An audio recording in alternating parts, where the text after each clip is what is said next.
Chapter 13. On Holiday. They took Margot into custody the next morning. She went willingly. The four of them who had gone to Rachel's were awake in the living room discussing what had happened until the sun came up, and by the time the police knocked on the door of the common room, Margot opened it and walked out with a mask of confidence. All had heard it happen. It would have been difficult not to with Carissa's scream, but Liz had been right in the kitchen with Margot when the latter had noticed Jordan outside. Now she was facing a potential expulsion from the program, and the realization that they had been worried about Kent's parents was almost comedic. When Jordan and Margot had disappeared, Liz for a moment feared being trapped in that unfamiliar environment. Kent had come rushing down the stairs, and though others were quick to rush to Carissa's side, he was the only one to take action, completely abandoning whatever he had been doing, his focus solely on helping stop the bleeding. By the time the city paramedics arrived, he had taped up the near entirety of her left cheek, with bandages over her eye giving everyone fear of the worst. The Taylorsville police beat the local sheriff to the scene. Even though they had no technical power over the rest of them while outside the city, they all realized the party was busted, and without consequence, everyone at the house was slowly ferried back to the city gate in a pair of cars, after which they kept an awkward silence through several stops on the monorail between there and the residential center. Neither Liz nor Kent went upstairs. Keeping quiet to avoid Emma or Johnny, they waited another hour before Jordan and a horrifically disheveled Margot stumbled through the front door. Jordan forced her to take a shower, but even after she returned without sweat and blood, she looked so little like her usual self she was hardly recognizable. Jordan had explained what happened, and while Liz thought Margot's confrontation was warranted, her jump to violence was shocking. Margot was clearly remorseful. Then Jordan told them about Carissa's upcoming mission, and the severity of the situation dawned on all of them, even Kent. Margot turned even whiter, and managed to make it to the kitchen bin before feeling it was sick. She did it twice more before the police arrived. By that point, all had made a plan to address the situation. Jordan called Xander and explained it all again, then went with Margot as far as he was allowed. Kent and Liz stayed downstairs to tell Johnny and Emma when they finally woke, the latter of whom took it in stride and called her dad immediately to try to rectify the situation.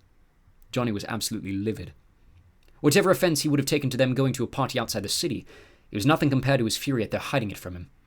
Liz had never seen him so emotional. Usually stoic in his responses, Johnny blew up on all three of them when he realized Emma had known of their plan all along, then stormed off while Emma was still on the phone with her father, leading her to awkwardly chase him out into the hallway. By some miracle, Margot got off easy.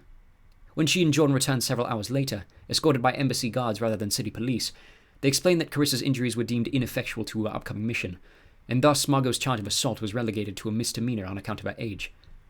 It took them several minutes to explain to Kent the fine line between injuring another citizen and inhibiting their effectiveness to the program, which would have been the catalyst for Margot's expulsion. Margot explained that she had missed Carissa's eye by less than an inch, and that Kent's immediate medical attention stopped what could have been a serious infection. Rather than Margot, it was Jordan who rushed over and hugged Kent, wordlessly thanking him for saving his girlfriend's life. However, Margot's actions were far from going unpunished. She was given a 2-month travel ban limiting her ability to leave the city, a second weekly counselor to undertake violent response therapy, a month's worth of after-school detention, and an immediate cut from the hockey team, which she took as the worst punishment of them all. These were nothing compared to the social toll her actions had taken to her reputation.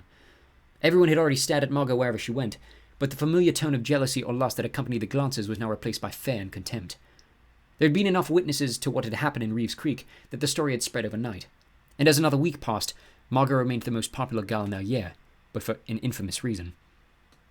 Liz felt terrible for her. For the last several weeks, Margot had been the only one to try to make the city feel more like a home for her. She'd been Liz's rock whenever she began to worry about the past or the future, the first person with whom she felt comfortable sharing Aiden's story, and the reason she had grown comfortable enough to share it with the rest of them. Now the girl who had become her temporary best friend was completely gone, replaced by a ghastly shell of the hot girl that used to be. Worst of all, Johnny had stopped speaking to her and Jordan. He'd taken it out on all 5 of them to start, but soon realized the impracticality of his silence after just a few days. Liz and Kent seemed the easiest for him to forgive, probably because he knew them the least and figured they did not know any better, followed soon after by Emma, who apparently made a grand gesture at their Wednesday church group to make him soften to having lied to him. But when it came to Margot and Jordan, and specifically Jordan, he pretended they didn't exist. The only exception came in missions training. Since their task in Beijing required no weapons, Margot and Liz were tasked as enforcers given their natural skill sets. As soon as they stepped on the floor each afternoon, Johnny turned on an entirely different act, probably helped by the fact that they were now using replacement names. Margot was now Malgo, and every time Johnny addressed her, it sounded like his mouth was full of mallow. Liz was now Isa, shortened from the Polish version of Elizabeth, which was the closest they could do. Johnny was now Jan, and with the 3 of them doing most of the work in their training exercises, it was those 3 names which echoed through their earpieces most often. Despite the increased difficulty of their training, coupled with the increasing reliance on Polish and Mandarin ahead of their December deadline, Liz was happy to watch Margot regain some self-confidence in her abilities. She was picking up the Polish faster than any of them, and by the week of Thanksgiving, it was all she and Johnny used to communicate during training. For Liz, Mandarin was easier to learn. She figured this was probably because she was not expected to know more than the basics, so her bar was lower. But when it came to Polish, she continued to trip over the pronunciation of multiple consonants, and remembering which ones to drop in the billion words ending in Z. The only one not progressing as fast as the rest of them was Kent, as they all expected. Being the only monoglot in the group, he was at a significant disadvantage when it came to even approaching learning another language, and Mrs. McLeish was forced to spend every day neglecting the rest of the class while she and Kent focused on verb conjugations. By Thanksgiving, he was the last of them unable to hold a responsive conversation, though he had finally broken through his conjugation wall, and to their surprise was in line with Johnny when it came to the most believable accent. To Liz's frustration, hers was repeatedly criticized as the worst, with Mrs. McLeish telling her near daily to shorten her vowels. Their goal was to sound Varsovian, but with Liz's natural Eastern accent slipping over into a Polish, her pronunciations were threatening to sound Russian. The Wednesday before, the final day of training before a 4-day-long weekend, snow hit the city hard. The weather was not particularly windy or cold, which was unusual compared to the many weeks previous, but snow fell in enormous flakes everywhere across town, the likes of which Liz had never seen. She woke earlier than usual that morning to the sound of massive plows clearing the streets, the irritating monotonous beeping interchanged with a huge industrial scraping sound which vibrated all the way up the building.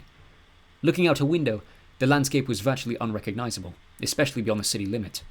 The familiar hills and buttes of eastern Wyoming were now a canvas of deathless white. The brief excitement she felt for the snow gave way to a dread for winter, as she thought of exactly the reason she had chosen this place over Canada, but that thought was washed away with the rest of her sleep as she hopped in the shower. 2 unit-ending tests in history and biology preceded their afternoon training.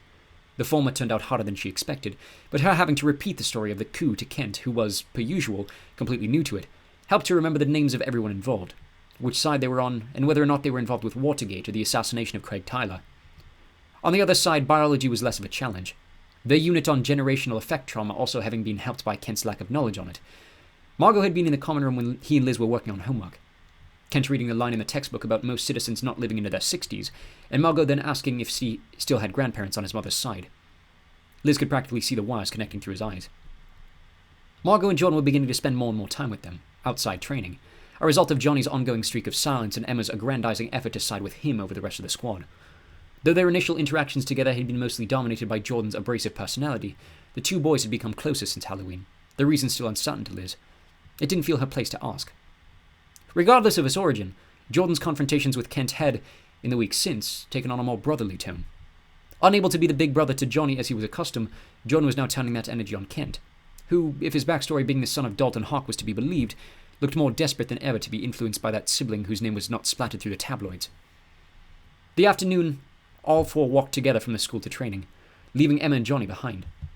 That day they were met in the dressing room per usual by Xander, who was flanked by a very tall woman with platinum blonde hair, and a Chinese man with a large mole to the right side of his nose.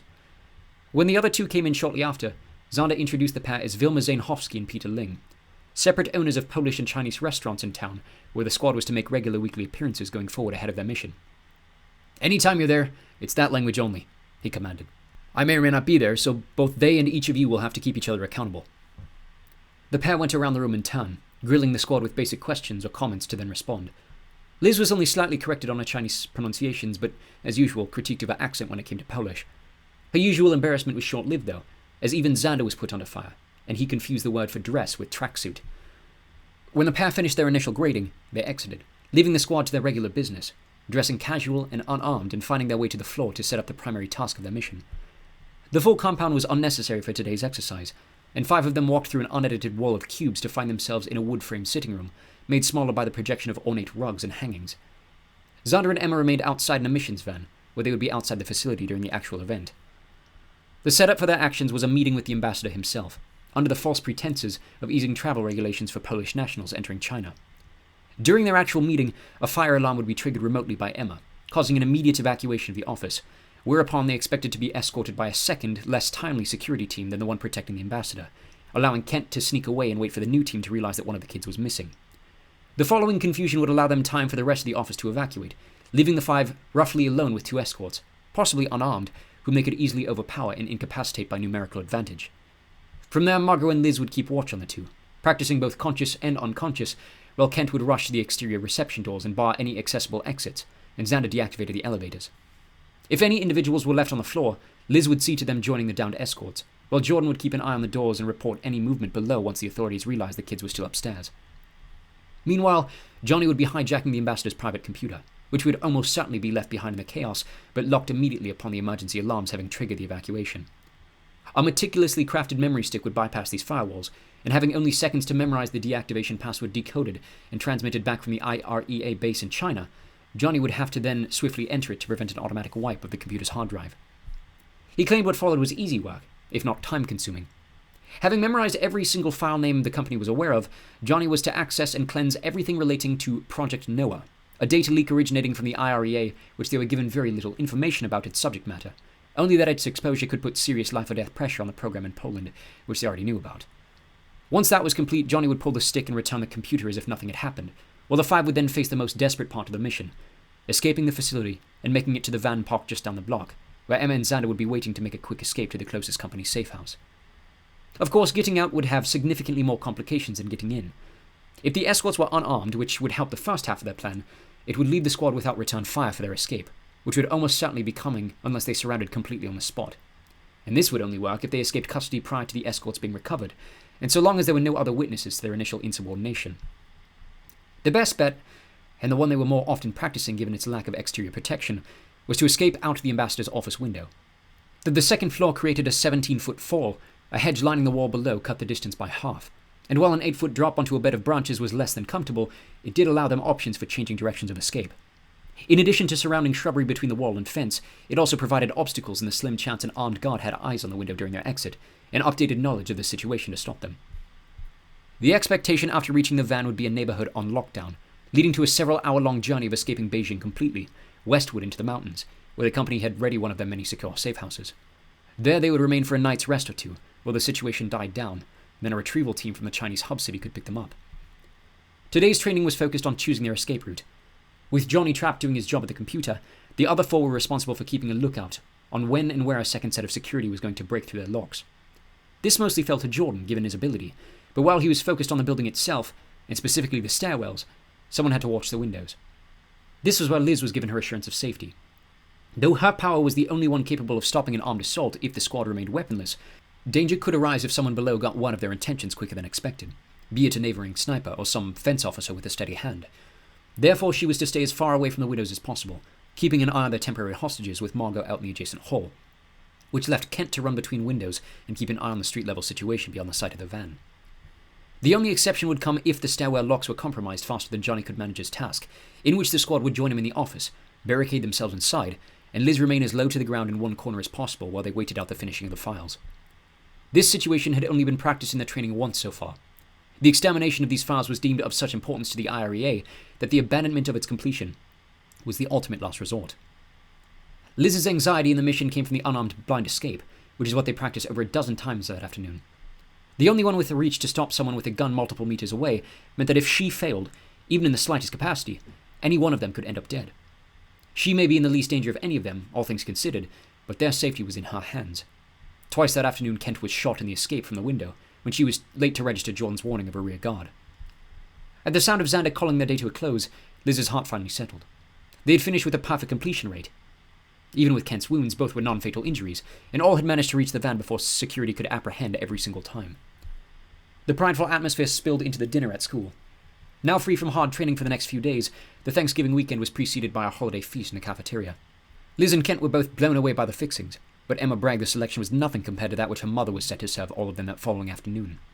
High on the spirit of the weekend to come, Liz had hoped to experience her first American Black Friday down in Casper with Margot, or even Denver if they could manage it, but given Margot's lockdown and the state of the roads as they walked back to the common room, it seemed increasingly unlikely. The next morning it was even worse. It had apparently warmed enough during the midpoint of the night that it rained, rather than snowed, and a morning chill resulted in the ground literally frozen over in a thin layer of ice. Jordan joked about the six of them putting on hockey skates to make their way uptown, but given that Johnny was still ignoring him, and Margot was the only other person in the squad who could ice skate, the notion fell on deaf ears. The reminder of her banishment from her favourite pastime seemed to demoralise Margot a bit. The weather was not all that bad, despite the roads, so Liz tossed on a knitted red jumper over a long-sleeved black turtleneck. Upon seeing her, Kent commented that it was the most colourful outfit he had ever seen her wear, causing her to question the choice. Her embarrassment was mediated by the reappearance of Emma and Jordan, who had both thrown on football kits. Even though neither was playing, the pair judged Thanksgiving enough of a football event that the pair sported their favourite clubs. Jordan an ungodly red and brown thing with numbers shaped in the font of a digital alarm clock, and Emma a more cohesive navy piece with matching black leggings, which sported the team name Texans down the right side. Very carefully, especially Kent and Liz, who were both unfamiliar with this kind of weather, the squad shuffled their way to the monorail station, from there heading off toward the circular tower of the embassy, then past it to the next residential station. Liz would have thought 4 weeks enough time to get over his grudge, but even with Jordan's best efforts at humour and occasional inappropriate comments, Johnny continued to ignore him, leaving the rest of them awkwardly watching the brothers go on in one-sided silence. 3 blocks down, the Prime Minister's mansion was the largest house on a street of already enormous houses, even compared to the ones on Reeves Creek. Almost Victorian in its look, its light grey stone exterior was blinding next to its more subdued neighbours, and in the ice and snow appeared to pop like silver. Through the single security gate at the front of the house, which they passed without more than a wave between Em and the lone guard, the squad trudged up the drive to an equally enormous set of wooden double doors. Emma knocked, and it swiftly opened. A very short woman with reddish-brown hair walked them in, immediately introducing herself to Liz and Kent as Emma's mother. She guided them inside a massive plain foyer, beyond which stood a threatening staircase ahead of the largest kitchen Liz had ever seen in a house, in which sat and stood a mix of at least 20 people, all bunched and chatting in their various cliques. She recognized Emma's father, as well as his deputy, the one with the fixation on Johnny. Behind them sat a pair of grumpy-looking gentlemen arguing over something inaudible at her distance, with what she assumed to be their wives already starting on glasses of wine before the noon hour. A set of 5 primary-age children were chasing each other around the center block. Adjacent through an open frame, Liz could see a large parlor area, where, dressed in a Texan jersey to match his sister, Andrew sat watching the first of the day's games. The melancholic mask he had adopted since his mission in Poland had remained plastered on his face, though his arm was wrapped some way lovingly over his girlfriend Isla, who sat carelessly on her phone. A set of other teenage boys she did not know sat around them in various sofas, and so too, to Liz's bemusement, was Emma's friend Radley. They were the last of the expected guests to arrive, and then they were greeted soon after by a rather awkward prayer from one of the arguing men, after which they joined a queue to stack very large plates with more food than she had ever seen in her life. Indulging in loads of turkey, candied yams, a breaded hash, cranberries and sauce, and a sort of potato tortilla thing brought by one of the unknown guests, Liz failed to find room at either the dining table or in the parlour, and made her way to the neighbouring sitting room where she was more than happy to find a break from the unexpected wave of noise. Kent came to join her. "You know you don't have to sit out here," he lied politely, taking a seat opposite a small wooden reading table. "I know," she said. "I'll take it of a hand egg, though." He smiled, shoveling a fork of green beans into his mouth. "You don't need to comfort me, though," she added. "I'm fine here. You can go watch if you want to." He looked up over the table. "I thought you knew me better than that." "What?" she noted. "Not a fan? I thought that was, like, illegal here or something." "Sports in general, honestly," he grinned. "I don't know. Give me something like a race any day. Something with a finish line." Liz managed a bite of the sugary tortilla. "If you had to choose one sport to watch for the rest of your life, what would it be?" He took no time to respond. "Golf," he said. "Easy." She felt her face grimace. "Ew." "What?" he laughed. "You've never watched golf before?" "Who do you think I am?" she crossed. "Some kind of sicko?" They were interrupted by the appearance of a third person, Emma's father, who wandered in empty-handed. "Hey," he chimed. "You two are welcome to hang out back here if you like." "We know, sir," Liz thanked. "We're all right here," Kent added. The Prime Minister eyed him introspectively. "We've never formally met before," he noted, then shot out his hand firmly. "Bill Guerin." Kent fumbled his fork and returned a shake. "Kent," he announced. "Del Vecchio." Guerin turned to Liz. "Miss Granhook? Nice to see you again," he said genuinely. "Likewise," she smiled. He turned his attention back to Kent. "New York, right?" He waited for Kent to nod before adding, "Giants or Jets?" "Neither, sir," Kent corrected. "Never really been into football." He turned to Liz and gave her an awkward shrug, showing an understanding that this was recently trodden territory. "Not for everybody," the Prime Minister retorted. "This family probably takes it a bit more serious than most." "I'm surprised you're not matching your kids, sir," Liz tossed. "You and your wife could have rounded out the family look." He threw back a laugh. "Wendy, maybe," he explained. "No, I grew up in Kansas. I'm a bit embarrassed to say I'm a Chiefs fan." He seemed to notice neither of them found his comment as funny as he did, and was quick to move on from football. Say, I know you two already know this," he began. "But just in case you need reminding, you're always welcome to reach out if you need anything. From me or Wendy." "Sir, you're the Prime Minister," Kent started. "You really don't have to—" Guerin shot up his hand. Now, he said. "You're a friend of Emma's, you're a friend of mine. Seriously, don't hesitate. My door's always open." Kent looked over at Liz, then back at the Prime Minister. "Thank you, sir." "Any time," he assured. "Well, I'll leave you two be. There's plenty more food in the kitchen if you want more." With another quick smile, he moved back out of sight. Liz turned back to Kent. "Golf?" she returned. "Really?" He smiled. "It's not so bad, really. You should try it sometime." Liz rolled her eyes. "I thought you knew me better than that," she mimicked. Kent bit back a laugh, his face growing red. "I'd say I know you pretty well," he argued. "Oh, yeah?" she replied, scooping a large cranberry off a plate. "What's something about me nobody else knows?" He turned his attention toward the upper balcony, considering his answer. "I know you like being left alone," he joked, grinning slyly. "All right. Why?" His face lost its sudden color. "What? Why do I like being alone?" He stared at her, utterly confused. He sat there staring at her, waiting for her to make some remark, but then realized she was serious about the question and took time to think it over. "Your family?" he uttered uncertainly. She shrugged in agreement. "You grew up in a family of 8. You learned to appreciate your private time," she said. "Makes me feel important." "All right," he voiced. "So, why do you let me in on it?" Liz almost spit out her next bite. "What?" He doubled down. "Why do you let me interrupt your private time?" She stared at him, wondering if he was trying to get something out of her. "What do you think?" she allowed.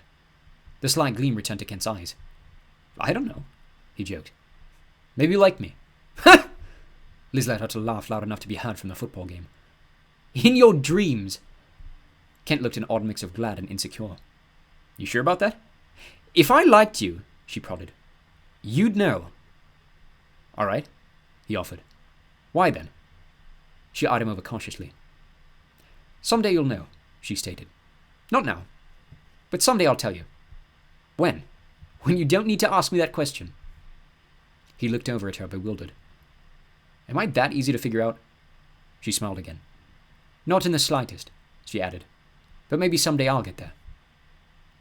The pair made an evening telly a nightly thing, with Kent becoming more and more enamored with her little comforts. One night, after arguing about the proper way to say aluminium, Kent tried his hand at a London accent, which left her on the floor in complete stitches. Whatever had happened at Halloween, he seemed not only more honest with her, but with himself about who he was. And every so often his reservations would slip, and he would let her in on little bits of himself she never would have imagined. Another night, an episode with a companion in medical school led to Kent revealing a closeted desire to one day do the same. He became increasingly obsessive the closer they came to Liz leaving, convincing her to first 2 episodes a night, and in the week prior to her departure, 3. "You do know I'm coming back second semester, don't you?" she repeated. "And you're welcome to watch on your own while I'm gone. I've already seen it a billion times." "I know," he would say, "but then I'd be missing the full experience." She kept his obsession at bay by spending time with Margot and Jordan. Though Margot was banned from leaving the city, she allowed Jordan to take her and Kent on Liz's dream shopping trip down to Denver. And while the boys were clearly there on her behalf, they pretended to enjoy even the bits at the mall. Traveling back, Jordan spent a sizable stretch blasting their escort's radio at full blast, annoying Kent for a time before managing to force him to sing along to a series of charting pop songs. The day before Liz was set to leave, Xander set up a sort of pseudo-Christmas party, so they could all celebrate together and exchange gifts before she went home. The 3 managed to convince Kent into an ugly jumper to match the rest, and once Emma joined in hazing and convinced him to add a Christmas hat to his attire, his demeanor broke, and he went through the rest of the night in good spirits. During the gift exchange, all had managed to get gifts for the others, including Xander, who was given a green jumper with the branding of Colorado State University as a prank from Emma, apparently a rival school to his alma mater, then forced to wear it alongside the rest. Johnny gave perhaps the best gift of the night to Emma in the form of a framed button set, from the political campaigns of every winning president since Kennedy. Another Johnny gift made its way to Jordan, a set of surfboard wax, which caught all of them by surprise, even Johnny, who kept glaring over at Margot as Jordan read the label and proceeded to open it. Liz had not expected anything excessive, nor did she receive it, though a new CD from Margot of one of her favorite bands was her favorite of the bunch, and Kent had made a nice effort of making a basket of British goods he had found at the imported grocery store. In return, she had found him a model of one of his favorite cars, complete with a removable bonnet to see the model engine. All in all, it was a fun Christmas, and though eager to see home again, Liz was hit with a wave of sadness when she and Kent finished one final episode before bed. She expected a goodbye hug before he went off. Even Johnny had given her that before doing the same, but Kent just rolled to his feet and went off to bed as usual, leaving her to question how much she was going to miss Taylorsville, and if anyone here was going to miss her. The next morning she drove off from the city with Xander before any of the others were awake. The helicopter ferries that usually transported citizens down to Denver were primarily reserved for squads on mission and diplomats, so they traveled east to Rapid City, where Liz was to catch her first of 3 flights. With the sun barely above the horizon for the first half of the drive, Xander stayed quiet and let Liz attempt to sleep, but her excitement for returning home was keeping her eyes wide awake. About 2 hours into their 3-hour excursion, they hit a stretch of highway that was unnaturally straight and completely empty, and Xander put the car into relative autopilot. Noticing her alert, he turned and grabbed a red gift bag hidden underneath his seat. "I know we already did Christmas last night," he started, "but I figured it was appropriate to give you a birthday gift before you head off." He handed her the bag. Liz was at a loss for words. "Xander, she started. "You didn't have to—" She was trying to remember any of their other birthdays. The only one that came to mind was Johnny. She was almost certain Xander had not bothered with a present then. "Open it," he instructed, returning his hands to the wheel to maintain their straight path on the road. Liz dug her hands into the paper and pulled out a framed photograph that she soon realized was a letter-sized film poster. Centered at the bottom was the familiar metallic logo for Doctor Who. "Xander," she sputtered again. "I know you and Kent like that show," he said bashfully. He gave me some ideas. They just had their 50th anniversary, right?" He pointed to the girls scribbling around the photo. "It's signed. I'm not sure who, though." Liz stared at it, then up at its sender. "Xander," she said a third time, unable to find the right words. Instead, she leaned over and hugged him as tight as she could inside the vehicle. "You probably won't want to fly with it," he noted. "I'll leave it in the common room for you when you get back." Liz blushed. I don't even know what to say." "You don't have to say anything," he insisted, before catching himself. Actually, text me when you get to London and tell me how the food was. My wife's been watching a lot of Seinfeld lately and wants to know if the airline food is really as bad as they say it is." Liz laughed. "It was on the way there," she claimed. "Has she never been out of the country?" Xander smiled the way he always did when talking about his wife. "She's never been east of St. Louis." "You should take her on holiday." Xander nodded. That'd be nice," he agreed. "I don't know if I could find the time until next summer, but that's not really—" He stopped himself, hesitating on his thought before finishing. "Not going to be possible." Liz eyed him curiously, seeing a look of uncertainty on his face. He turned to her and sighed. "We're due. End of July." The words took a moment to register, but finally Liz felt her face light up. "Xander, that's wonderful!" she cried. "Do you know what it is yet?" No, he swiped. "It's still way too early to tell. She has an ultrasound next week to make sure everything's in order. We just found out last week. You're the first person I've told." Liz grinned wider than she had in a very long time. "I'm going to give you the biggest hug when we get out of this car." And she did, an hour later when they finally reached the airport. Xander squeezed her tight and wished her luck, then turned away and drove off without a second look. Liz had the odd sense he started crying as soon as he closed the door. She landed at Heathrow the next morning. The weather, even for December, was unusually sunny, and Liz found herself unreasonably disappointed at this imperfect welcoming home. Tylersville had slowly been replacing England as her place of comfort. The weather only served to remind her. It took nearly 3 hours to make it to Epping, the closest station the Underground could get to Ely. Her father was insistent against driving the family car into London, so he waited for her outside the station in Essex. She could see his familiar round head silhouetted through the rear window of the Vauxhall. When he finally noticed her approaching, he looked to be having a heart attack before composing himself inside the vehicle and stepping out stoically, grabbing her in a tight hug without saying more than her name. Brant Granhook was not a crying man. Only once that she could recall had he ever shown that kind of emotion in front of his family. The day they had won the trial for Aidan. Now, the moment he wrapped himself over her, she could feel him break with the comfort of once again having his eldest daughter in his arms. The weather seemed less of an issue now. Liz was home again. Once they were on the road, he returned to stoicism. Occasionally he would turn to ask her about life in America, but mostly he let her sit and watch the world return around them. With the familiar London-based pop radio playing through the car's speakers, they were soon surrounded on every side by the flat, lifeless cornfields of East Anglia, now chopped for the season and covered with a small layer of snow. Liz's heart skipped a beat when she saw the cathedral approaching in the distance.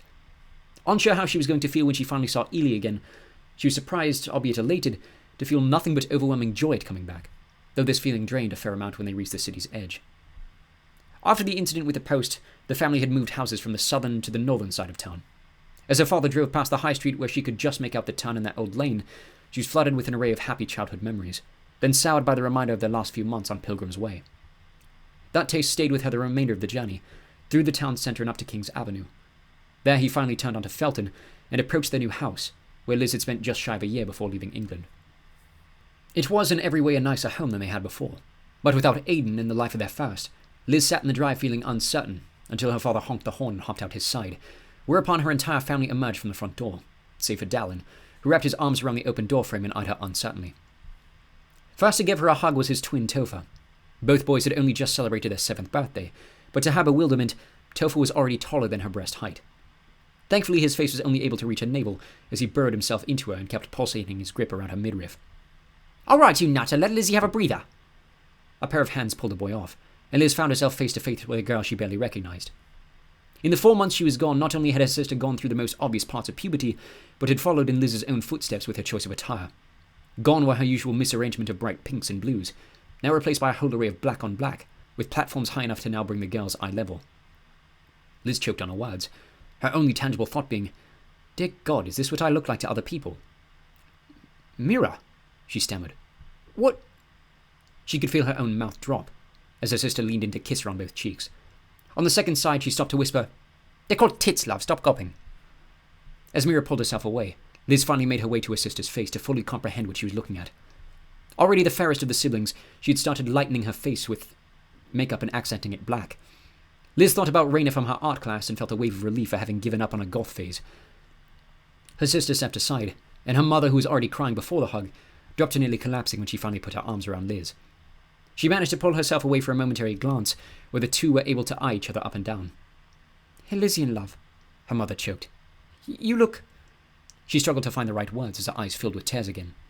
Mira interjected. "Bloody fit!" The mother laughed, tears streaming down her gleaming face. "I can't believe you're finally home," she said. "I can't either," Liz thought, but her mother stepped aside to let her brother Reese through. Easily the tallest of the bunch, he'd been leaning against the side wall while the rest took their turns. Just 13, he reached out for a hug and Liz buried herself in his armpit and felt herself close to bursting.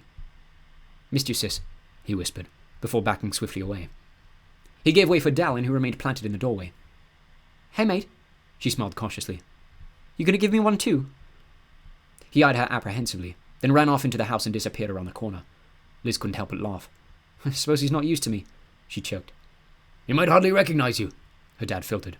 "Give him a week or two. He'll be all over you by the time you leave." The house was as she had left it, though Mira had completely taken over her half of the room.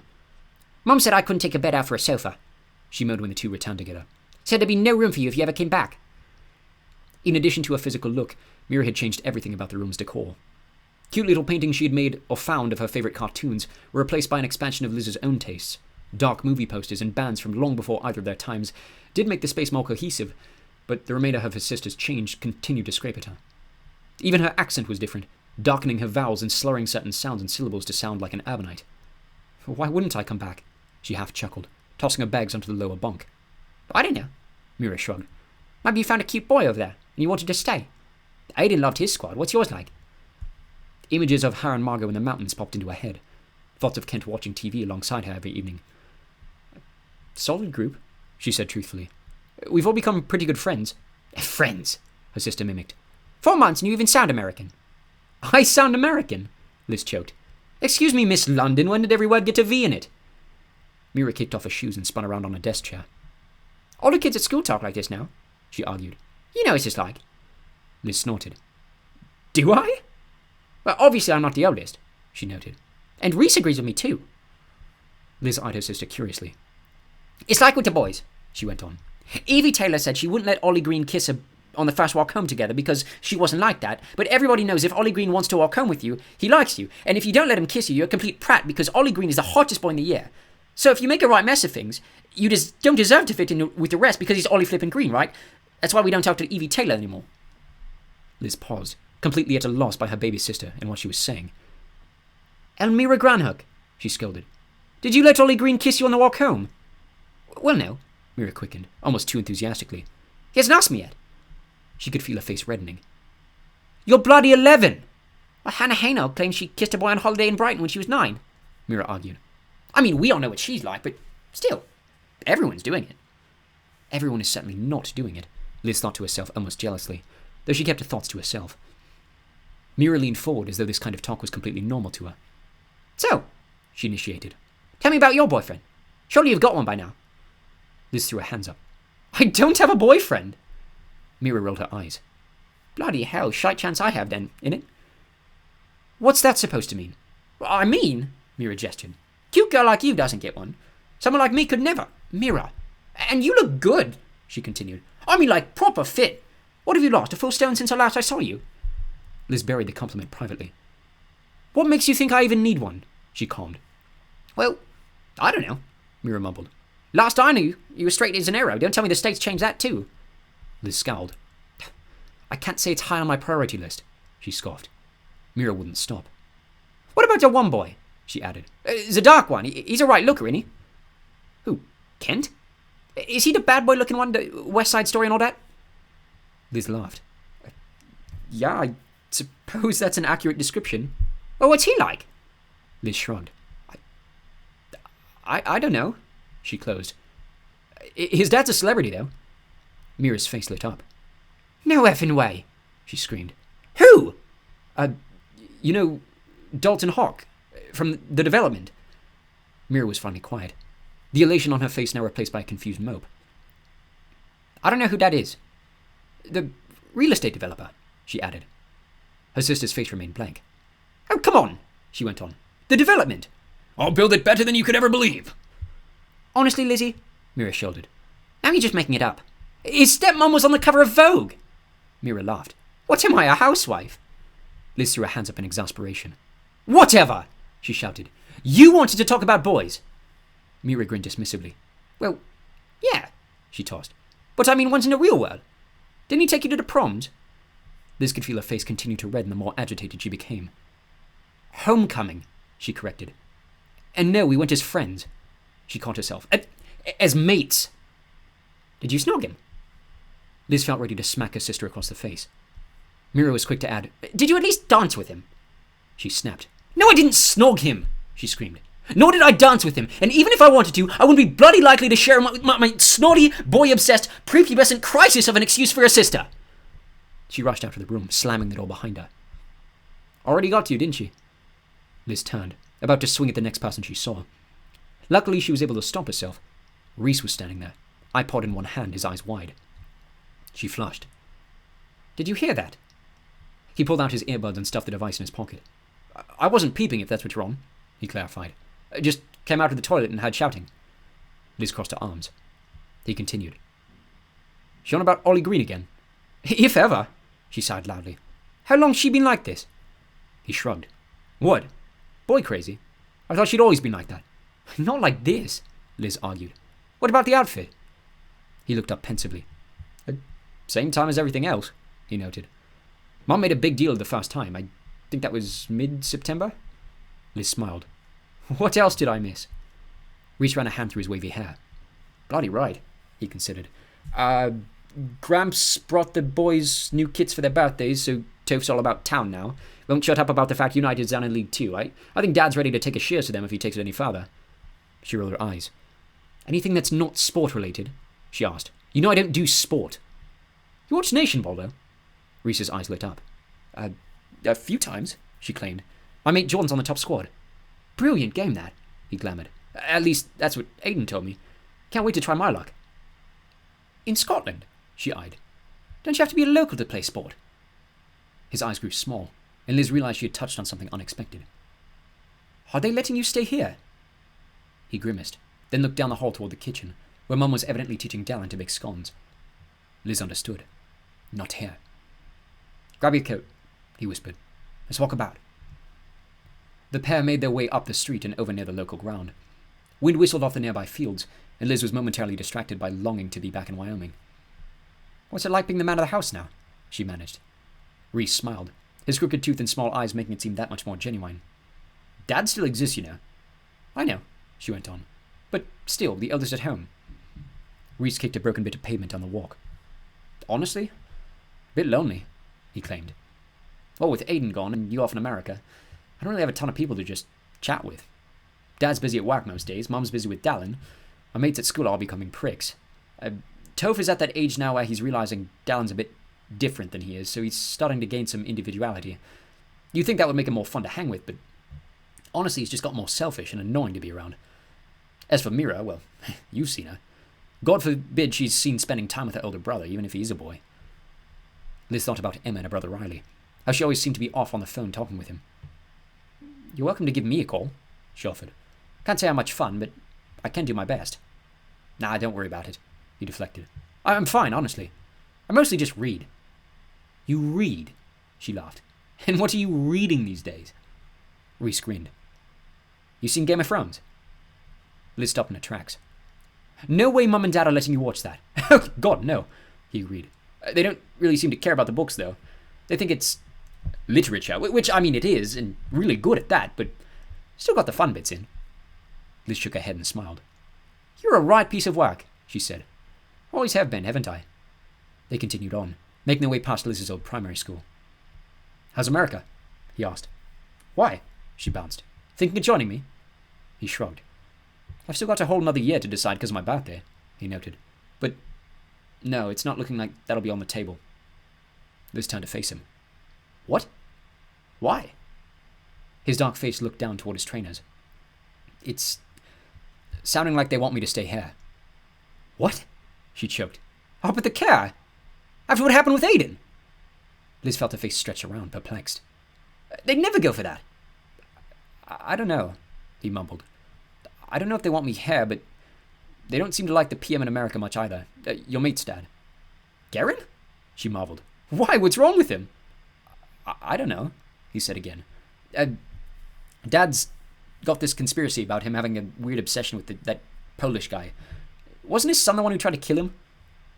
1,000 odd thoughts bounced through Liz's head, but she found herself unable to sort through them. Dad needs to stop reading The Sun. It's not The Sun, you know that, Reese scolded. This is company chatter. Liz shrugged it off. Politician or not, Bill Guerin had seemed to wear a decent man at Thanksgiving. Well, he's kept me safe so far, she defended. And even if they don't let you come to Tylersville, they're not going to let you start here. He grimaced. I'm not so sure anymore. What do you mean? She wondered aloud, knowing they were now far away from listening ears. Mom and Dad have been a bit erratic, he explained. You remember how they were with the house? Liz nodded. They're like that again. She chuckled. What? Are they going to buy every house in the city by the time they die? Not here, he went on. Dad wants to go back to the Dales. Mom's been talking a lot about the coast. What? Move in with the folks in Ipswich? Father, he stated. Last I heard she was talking about Boston. Liz scoffed. I do hope you mean Boston, England. What? He stuttered. Yeah, of course. Gran and Gramps hate America. Could you imagine them having a visit? She finally felt a smile return to her face, if only for the briefest moment. But they can't take Dallin out of Cambridge, she argued. Or even Ely, for that matter. He'd never recover. Reese shrugged, but gave no indication he was going to speak. Liz lowered her voice. Do you think they're going to split or something? No, he was quick to assuage. I don't think so. I just don't know if they know. You know? He looked up, realizing the avalanche of words which had fallen from his mouth, and the pair shared a smile. And what do you want? She ventured. Me? He looked over the road for a moment. I just want to keep doing what I'm doing until I have to make that decision. Liz stopped, letting him walk ahead of her as she eyed him with astonishment. Realizing he was alone, he turned to face her and continued skipping backward. Italy seems nice, though, he added. Good food, I hear. She laughed again. My mate's brother's over there, she acknowledged. Garen's kid. Reese knit his eyebrows. He's got another one. Adopted, yeah, she explained. Riley. Never even heard of him, he reflected. I've never met him, she noted. He was a freshman transfer like me, I guess. Reese looked bewildered. A freshman transfer? He questioned. And the Prime Minister's adopted kid? Blimey, must be a hell of a skeleton in that closet. Your guess is as good as mine, Liz offered. I know they weren't close to begin with. Yeah, no doubt, he agreed, turning on a snarky smile. Maybe Dad's conspiracies are right. Maybe he had something he wasn't supposed to and they sent him away as a punishment. God, could you imagine? She smirked, then seeing the puzzled look on his face added, Dad being right for once. Reese laughed out loud, and the pair kept walking toward the cathedral. The next couple of weeks were filled with rather dreary days. The weather turned stereotypically ugly and kept the family inside for a spell, by the end of which Liz was desperate for some form of the privacy awarded her in Tylersville. Sharing a room with Mira would be the death of her. When the weather finally cleared again, she made an effort to get outside with Reese, and the pair kept up a routine of walking down to the high street and grabbing a coffee at the Narrow on Checker. On one particularly nice day, they left the house in nothing but jumpers and made it all the way to Witchford and back, during which Reese proceeded to explain to her the entire fictional history of the Kings of Westeros. The morning of her birthday, Liz had gone about the town with Tara Sidgwick, an old friend from primary who, much like herself, was back home on break from boarding school, housed down in London. The girls faked small talk while they went up and down the high street, after an hour of which Tara began fielding questions about Wyoming. Having grown up keeping the program a secret, continuing that narrative was not difficult. Liz was still able to talk about her friends in the squad if she scouted the whole missions aspect, and once she had to remind Tara that Aiden's death was the reason for her going abroad. The family's official narrative was a pedestrian hit and run while on weekend in Glasgow. Tara began venturing into her own life, which took the brunt of the pressure off the secret, but Liz was bothered to find the conversation shifting to a love life, which reminded her too much of Mira. Tara boasted of a large love triangle forming around herself, with 2 boys at the neighbouring college, and Liz found herself longing for the basic relief of her brother, or even of Colin Kent, but knew the hour was still much too early. That night they all gathered round the tree like it was Christmas Eve. Her mother and Dallin had spent the afternoon constructing a large chocolate cake, though despite her praise and thanks while they ate together in the room, her brother was still cautious to acknowledge her being home. That was until the presents, where upon receiving a new reading tablet filled with her favourite books, he began clapping loudly, and seeing the smile on Liz's face, he finally ran to hug her, snuggled into the chair with her, and would not slacken his grip. Mum broke out the board games not long after, and when another hour had passed, Liz was alone in the parlour with Reese, getting absolutely slaughtered in chess. "Mate," he sighed, flicking a king over unenthusiastically with his attacking bishop. "Please tell me you'll beat me one of these times. I'm getting bored." Liz smiled. "I don't think I can anymore," she admitted. "Bollocks," he spat. "I'm going to bed then." She watched him throw the pieces into the fold-up board, then saunter off up the stairs. A guilty sense of pride came over her about him, but she could not entirely understand why. Her attention was rerouted by the slapping down of a glass on the table, where the board had been. A spray of cold liquid coated her arms. The table, too, was now coated in a thin layer as the liquid from the glass foamed and flowed over the sides. Her father had placed a full beer in front of her. He held another full in his own hand. Her mother was nowhere to be seen. "Happy birthday, love," Liz smirked. "Dad, you know I'm 15, not 16, right?" Her dad groaned as he sat down in the seat across. "I don't care how bloody old you are, you're having a beer with your old man tonight." She eyed him cautiously, not moving her hands any closer to the glass. His face calmed. "I never got to do this with your brother," he explained. "I'd like to do it with you if it's all right." She repressed a smile. "Of course it's all right," she comforted. "But we can wait another year, you know. I'm not going anywhere." "I know," he agreed, unsure of himself. "But for your old man, calm his nerves." She hesitantly reached for the glass. It was cold and damp, but lighter than she expected. She lifted it cautiously, and the table was splattered again as her father tilted his own to clink hers. "Cheers, love." "Cheers." The pat took a sip, and Liz found her face cringing at the sour but not unfamiliar taste of Amstel. She opened her eyes again and saw her father's glass down beyond half. "Be honest with me," he bapped, his face turning red as he grabbed the glass again. "Do you trust them?" Liz pushed herself to take another sip. It was nowhere near as startling as the first. "Who?" "Your mates," he expanded. "Clark Xander, Bill Guerin." Liz shrugged. I think so. Why?" He took another long swig. His face darkened and he leaned in over the table. "Your mother and I are up every night worrying about you," he admitted. I have nightmares.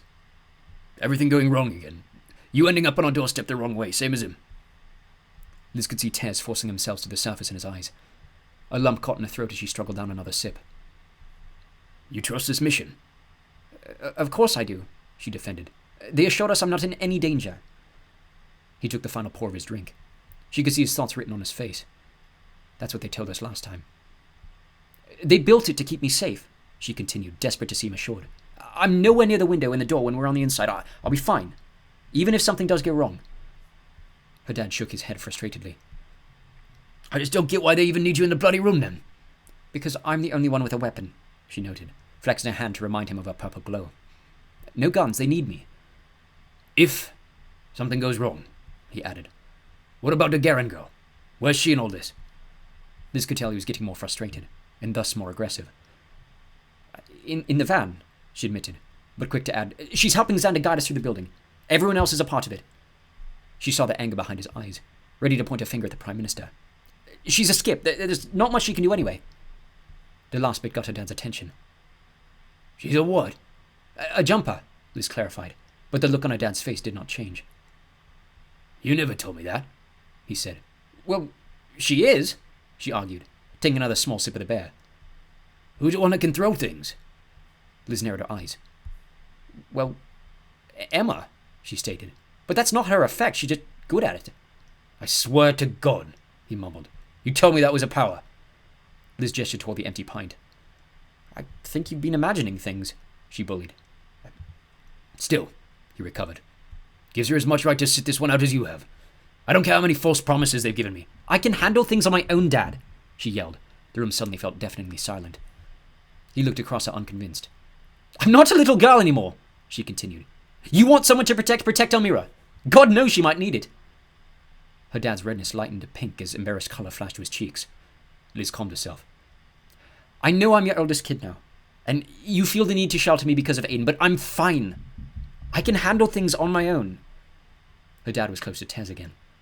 He sighed. I know. That's what scares me. He lifted his empty glass and the remaining dregs trickled into his mouth before taking another deep breath. Here, Liz offered her own. He swatted it back sorrowfully. Don't be a chick and drink it yourself, he ended. Liz took a large gulp and felt it finally working its way through her. I've made it this far, she argued. I'm good. I'm happy. I feel beyond safe with my mates in Tylersville. She turned to look around the room, indicating faces no longer there. You've got 4 other kids who need you right now, more than I do, she admitted before correcting. 3. Reese seems to be doing all right on his own. Her dad was now very obviously intoxicated and on the verge of losing his grip in the late hour. He's a good lad, he agreed sleepily. He is a good lad, she confirmed. Let him lead the way. I can do my own thing. Her father sighed harshly one last time. All right, he conceded. You promise you feel safe? I do, Dad. And I trust these people. She waved him toward the stairs. Now, go to bed. I can tell you're exhausted. All right, Lizzie. He stood, wrapping his arm around her and kissing her head. Happy birthday, love. Thanks, Dad. His foot was up the bottom step before she added, and just because I say that, doesn't mean I don't still love you. He turned and grinned. I know. He slipped away upstairs where Liz fixed her attention on the drink still on the table. To her surprise, there were only a few sips left. She took a breath and chugged the remainder, before making sure the coast was clear and pulling out her phone. Kent answered immediately. Hey! He shouted through the speaker. You wanted me to call? Yeah, he echoed cautiously. I just figured I should wish you a happy birthday in person. Well, not exactly in person, but you know what I mean. I do, yeah, she smiled. Thanks, mate. I have a present for you that I forgot to give you before you left, he claimed. I was going to wait till you got back, but I suppose I can tell you over the phone. Xander already gave me the post if that's what you're referring to. What? He sounded puzzled. Liz explained Xander's gift, to which Kent came across as both disbelieving and overjoyed on her behalf. Capaldi too? He asked. I think so, she claimed. I couldn't make out all the signatures, but if I counted right, it's all the ones still alive. That's awesome. That's not your gift? Kent paused a moment. No, he stuttered. I think I found something better. Better than an autographed Doctor Who poster, she weighed. Are you sure? He paused again, and Liz imagined him smiling at himself over the other end. The 1975 are coming to Denver, right? Liz could feel her eyes widen. Shut up, she said bluntly. Another pause. Another vision of him feeling good about himself. How much? You don't need to know that, he stated. But it doesn't matter, I already got them. Liz's heart was racing. You're joking me. No, he said. That's your present. Liz was at a loss for words. All that came out was a series of disbelieving huffs, which he later hoped hadn't been audible over the phone. She was wordless for a moment longer than she meant to. Is that all right? He broke. Her voice returned. I could bloody well kiss you right now. She blushed as soon as she said it, and imagined his face doing the same on the other end. You don't need to do that, he insisted. Just come with me. You're brilliant, you are, she continued, smiling. How did you even afford them? He hesitated, clearly hiding something. Don't worry about that, he dissuaded. Give me something for mine next year, we'll call it even. An overwhelming flood of gratitude came over her, and Liz found herself smiling, alone in the parlour close to tears. I am, you know, she stumbled. I'm going to bloody well kiss you on the mouth next time I see you. This is brilliant! She felt herself laugh and continued grinning like an idiot with no one to see. Kent took a moment longer than expected to respond. Are you all right? He asked. What time is it there? A burp rose through her chest, and she failed to stop it from interrupting. Just shy of midnight, she caught herself. Sorry, I just had a pint with my dad. Another long pause. You were drinking with your dad on your birthday? It's a long bloody story, she loosed. A lot of nonsense about my dead brother, but I'm fine.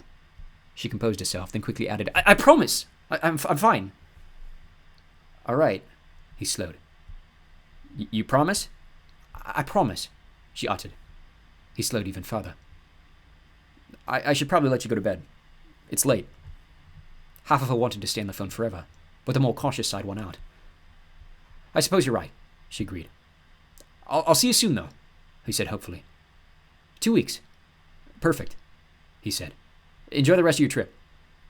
Liz felt herself blush. I will, she agreed. And thanks for the present. I bloody love you, mate. I miss you too, he echoed. Happy birthday, Liz. Her grandparents arrived next morning from Ipswich. Sorry we couldn't make it over last night for your birthday, love, her grandmother chuffed, giving a passing hug and handing her a blue paper bag. Inside were a pair of dangling gem earrings she had no plans to ever wear in her life. Patron, her father offered when the pair had settled themselves in the sitting room. Double for me, Brant, thanks, came the reply of her grandfather, a weathered and tired man with the look of an old briefcase. He sat down from his cane into a lounger from which there was no hope of escaping alone. Christmas traffic was terrible, not to mention the hellish ice freezing over. Liz made a small laugh, and mumbled more audibly than intended. You should see the roads in Tylersville. Her grandfather rather threw his cane on the floor, and Liz realized her entire family was instead staring at her. Don't get me started on your Yankee nonsense, he growled to a shouting volume. Liz's mother elbowed her in the ribs, and whispered into her ear. They're still not big on the whole you in America thing. Best to drop it. Liz scoffed aloud. It's where I bloody well live now, ain't it? Her grandmother sauntered over to her husband's chair. Oh, it's bad enough that god-awful company's killed your brother, she chimed. Now they've got you kidnapped abroad to feel more of that propaganda. Her grandfather harumphed and crossed his arms. Pretending my oldest grandson was killed in a car accident, he droned. Utter rubbish. Can't even say anything about it outside my daughter's own house, because of a wretched legal injunction. He gestured toward the door. It's a bloody police state out there. 1984 as soon as you walk out that door. Yeah, well, I actually... Liz leaned forward to defend herself, but her mother grabbed her wrist. Drop it, she hushed, just loud enough for only Liz to hear. She snorted. Merry Christmas, Gramps. He uncrossed his arms and took a sip of tea like nothing had happened. You too, love. Now sit down. The rest of Christmas Eve was even more awkward than she could have expected. Her grandparents hardly acknowledged her existence, except when giving her their one and only present, another set of jumpers she swore to herself to burn later out of spite. The rest of her family felt rather distant as well, with Mira pretending to be out of earshot on her phone, and her parents shooting awkward glances back and forth between Liz and her grandparents, then shrugging between themselves. At least Dallin was friendly with her. He had made it a priority to hold on to some bit of her clothing every part of the afternoon, which started adorably but became a nuisance by dinner time, when Liz ran to the loo and had to persuade him to give her privacy by asking him to count every piece of his new 500-piece jigsaw puzzle, while he waited in the hallway. She knew she had taken too long when he began sliding pieces under the doorframe, and she soon realized they were all edge pieces, being placed in order from one of the corners. Eventually it was time for bed, and he threw a massive tantrum about having to leave her again, after which followed another rant from her grandparents, blaming the program for leaving her father's gene pool destined for more headaches. Finally, her parents had had quite enough of them too, and politely banished them to their own bedroom. An hour later, all of her siblings were off to bed, and Liz found herself alone in the kitchen with her parents. Sorry about them, love, her mother apologized. You know they mean well. Liz nearly spit out her eggnog. Are we watching the same program? Mum's right, her father mumbled, another night into multiple pints. They're just expressing their grief in their own way, same as any of us. She felt her eyes widen. Blaming Dallin's autism on the company is not an expression of grief, she huffed. They're bloody mental. We don't know it's not, he defended. Besides, her mother interjected, they just want the best for the rest of you. Liz set down her glass, worried she was going to smash it between her fingers. So I'm not allowed to talk about my life around them because it, triggers bad memories for them? It's not a memory thing, Mum regrouped. They just don't think America was the right decision in keeping you safe. Well, it's the bloody reality, she shouted. I went over, I came back, and I'm sorry to report that I actually like it there. Her parents looked between one another, and her father set his now empty glass down next to hers. Look, love, he hesitated. What? She shuffled, glaring daggers back and forth between them. He took a solemn breath. We've been talking a bit in the last month or two, and we don't know that being abroad is the best option for you. She could not hold back her laughter. Excuse me, she rallied. This whole year abroad was your idea. You were the ones who demanded I not go to Scotland. You were the ones who said I had to because you didn't trust the authorities. And now what? You just want to pull me back home? To bring the bloody family back together? Clear your conscience? We're not pulling you back, her mother interrupted. You two agreed to the second semester, Liz continued. Now where do you want to send me? Canada? Australia? Norway, her father managed, his red face deadly serious. Norway, she repeated coldly. We think you'll be safe out of the way there, her mother seconded. Bloody Norway, she squealed. You think it's hard for me to fit in back in America? You married a bloody brown woman, Dad. I don't think I'll match with the bunch of your pasty ancestors. She looked puzzledly between them. We went over this before, she reminded. I don't even speak the language. Well, you picked up Polish well, her mother noted. Well? Liz slammed her hand down on the counter. Do you know how bloody hard I've worked to train for this bloody mission? Do you know how much time I've had to put in to make sure nothing goes wrong because of me? Her dad stepped forward, reaching a hand to her shoulder. That's exactly why we want to keep you out of harm's way. We believe we were wrong to trust Karen. You were wrong, she bellowed, slapping him away. I don't give a datty nappy about you two feeling sorry for me. You know what? I'm happy, Dad. I have friends now, Dad. We just think, her mom started. No, she scolded. You don't think. You don't care a single quid about what I want or how I'm feeling about things. Maybe I want to stay, huh? Ever thought about that? Her father took another deep breath and stepped back. We know you think... No way you're siding with them, she gestured down the hall. You sound like bloody pensioners, the pair of you. We were wrong about this. We were wrong about that. You belong in a home, same as they do. Elysian, her mother sighed. Calm down. We can talk about... No! You know what? She started backing out of the kitchen. I'm my own bloody person, and it's my bloody choice, and I think I might just stay another year over there, just because I want to. She practically stomped down the hall, her emotions fuming. She slammed the door without a care, knowing full well Mira was only pretending to be asleep. There was no reconciliation in the following weeks. Every day that followed Christmas, the tension between Liz and her parents continued, with each one feeling longer and longer as she wanted more than anything to be rid of her family and go back home. When December gave way to January, only Reese seemed to show honest emotion when she said goodbye. And Dallin, who was so distraught at seeing her leave again, he locked himself in his bedroom and could not be persuaded to say goodbye. Her father hardly said a word as they drove back to Essex. Again, his necessity to avoid London at all costs outweighed her desire not to sit on a train for 3 hours, to the complete opposite end of the county. The flights were horrid. In the 9-hour flight to Dallas, her set of parents could not be bothered to spend more than 5 minutes preventing their toddler from screaming or running around the plane, and the British Airways staff appeared to have no protocol to prevent it either. She'd hoped to practice a Polish on the way home, or even sleep, but this headache gave way to a 2-hour series of queues as she was herded into the customs check for Norton citizens, then forced to exit the airport and recheck her luggage for her connecting flight.